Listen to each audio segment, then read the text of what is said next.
pupunta ng SSL 888 kung galing ka ng norte, exit ka ng Marilao. So pupunta tayo dito sa SSL 888 kasi alam naman natin na mura talaga yung paninda nila. Pero hindi ko sinasabing sila yung pinakamura. Para ka na ring nag-wholesale kasi kung ikukumpara mo sa ibang tindahan, pwede ka pang mag-avail ng wholesale price sa kanila. Sa minimum 5,000 pesos is meron ka ng membership sa kanila. So, sa pag-avail ng wholesale price, hindi naman nangangulugan na dahil nag-open ka ng shop. Minsan kasi umaabot talaga yung mga parts na binibili natin ng 5,000 kahit na pang personal lang natin. So ayaw mo nun, nakapag-member ka kahit wala kang tindahan. So pwede ring ang diskarte is kung merong pinapabili yung mga tropa mo, pwede mo isabay para dumagdag siya dun sa total para umabot ng 5,000. Ngayon kung halimbawa hindi naman umabot ng 5,000 yung pinamili mo, meron naman silang ino-offer na mega sale. So sa mga items na naka mega sale, mas mababa sa SRP na parang wholesale price na rin siya.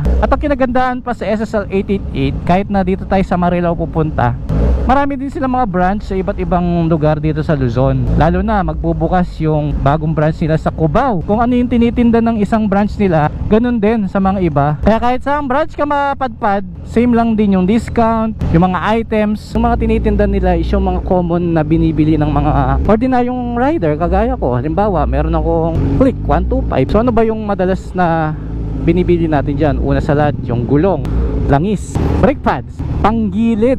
Eto na yung Skypoint motor. Wow. Katulad din ito ng SSL 888, magkapareho lang din yan. Iniba lang yung pangalan. So ito yung motor natin nakapark sa harap. Ang laki ng building nila, oh. Hanggang 3rd floor. Yung mga stocks nasa taas, tapos yung mga display na dito sa baba. Tara, pasok tayo. So dito sa Skypoint, bukod sa nagtitinda sila ng mga parts ng motor, yung mga langis, ganyan, nagse-service din sila. Yung mga maliliit na parts dito sa baba. Then pag akit natin sa taas, dito natin makikita yung mga gulong. So ito yung mga gulong nila, oh. Lahat yan ay pwedeng ipalagay dito sa Skypoint na siya kasi meron ko yung tire changer doon eh. At siyempre, sino ba naman ang rider ang hindi nag-change? Dito rin ako bumili ng langis para doon sa shop ko. Puro mga Yamalog naman yung binili ko. Para sa mga naka-scooter, madalas na pinapalitan din yung mga belt, sir.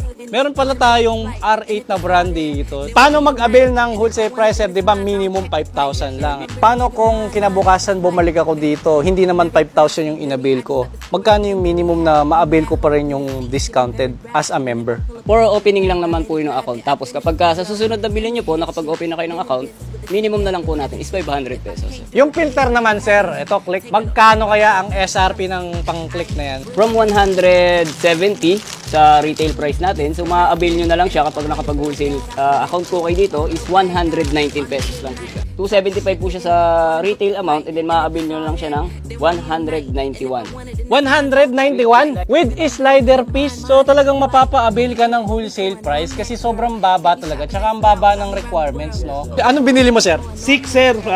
Fully synthetic. Sir, bakit dito kasi Skypoint motor bumili? Nakamamura pa. Retail lang, oh. Sa ibang store, medyo may magkamahal to. 130 plus po siya. Pero ngayon, dahil naka-mega sale po tayo, naka 23 pesos lang po siya. Retail pa po yan. Pero kung ma-avail nyo yan sa wholesale price is 19 pesos na lang siya, sir. Isipin mo yun, naka-discount na. Pag nag-wholesale ka pa, madi-discount pa.